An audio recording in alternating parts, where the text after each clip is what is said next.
ശകുനമുണ്ടെന്ന. ശകുനമെന്നല്ല, 3 കാര്യങ്ങൾ.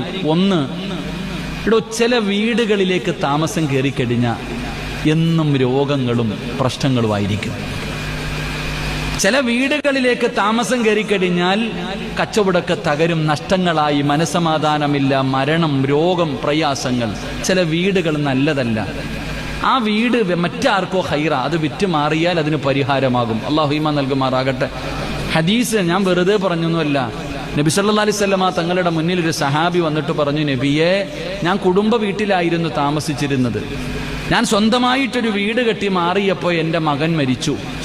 എൻ്റെ സമ്പത്ത് മുഴുവനും പോയി, പ്രയാസമാ, സമാധാനമില്ല. മുത്തി നബി പറഞ്ഞു, ആ വീട് വിറ്റേക്കാൻ. അങ്ങനെ വീടെന്ന് പറഞ്ഞാൽ അങ്ങനെ. രണ്ടാമതായിട്ട് അവിടെ